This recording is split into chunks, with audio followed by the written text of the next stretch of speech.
Saludos nuevamente. En un video anterior comenzamos a ver el método de cascada. El método de cascada es un método simple para programar PLCs. Vimos cómo nosotros asumíamos que teníamos un sistema o varios sistemas, un proceso que se podía romper en varias partes, donde teníamos un actuador para ir del comienzo hacia el final y otro actuador para regresar del final hacia el comienzo. Y este proceso o este subproceso pues componía varios componentes de un proceso más largo. También vimos cómo rompíamos esto dividíamos para que las letras no se repitieran y entonces cogíamos y decíamos que cada una de estas salidas se iba a comportar de forma única, solamente iba a estar activada una sola vez. Vimos también cómo definíamos las entradas, definíamos los latches por cada grupo 1, teníamos el start que tenía el latch principal, después teníamos los grupos, donde cada grupo le daba, el grupo anterior le daba el set, el grupo que le sigue o los grupos que le seguían le podían dar el reset. Y entonces mirábamos el sensor de acuerdo al paso y si terminaba en A2 el paso anterior, pues si terminaba en A más, usábamos A2, si terminaba en A menos o en B menos, etcétera, etcétera, usábamos el sensor 1. Y entonces mirábamos la secuencia y decíamos, ok, para el A más aparecía en el grupo 1 y en el grupo 3 y aparecen al comienzo y ahí y activábamos correspondientemente. El A menos, por ejemplo, aparece en el grupo 2 y en el 4. Aquí tenemos el grupo 2 y en el 4, pero en el grupo 2 aparecía en el paso intermedio, mirábamos que terminaba en C menos y poníamos entonces el C1. Y así completamos un ejemplo con un programa de ejemplo en el constructor. El método de cascada sostenida tiene una pequeña diferencia.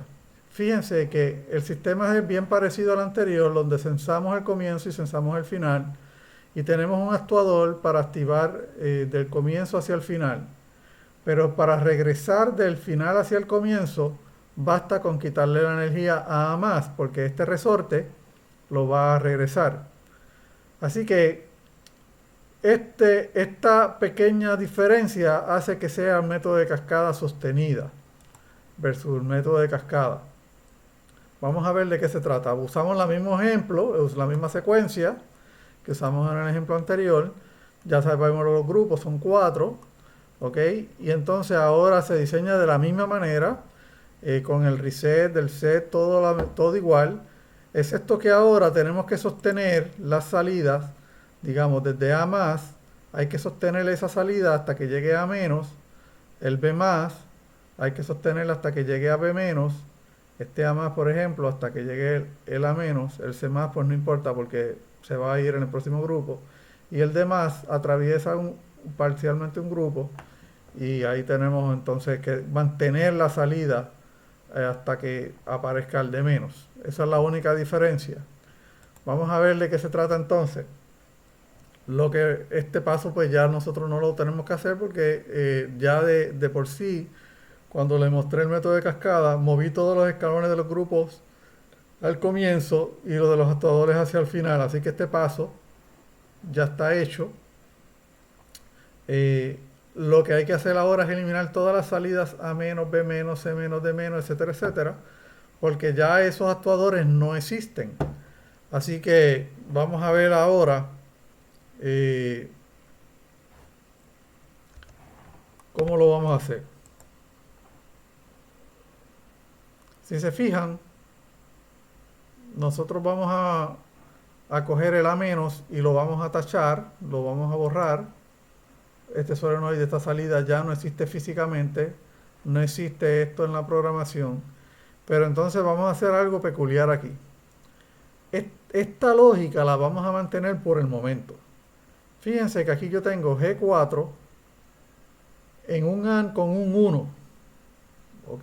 Y eso es importante para yo manejar el A más. El A más, cuando yo lo empiezo a activar en el G1, él se va a desactivar en G2, después que ocurre C1. ¿Ok?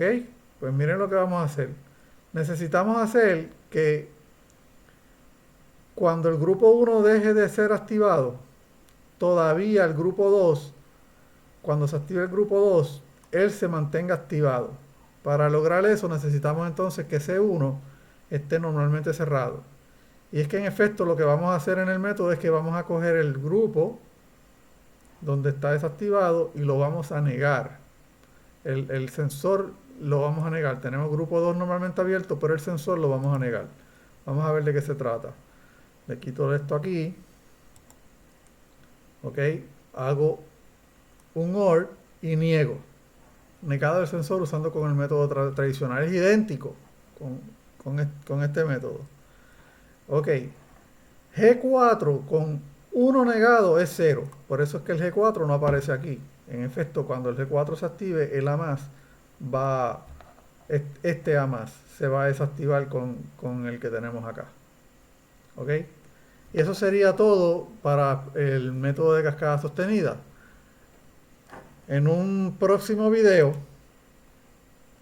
les voy a mostrar con el constructor cómo es que vamos a coger el mismo ejemplo que teníamos implementado con el método anterior del método de cascada y vamos a implementarlo con método de cascada sostenida.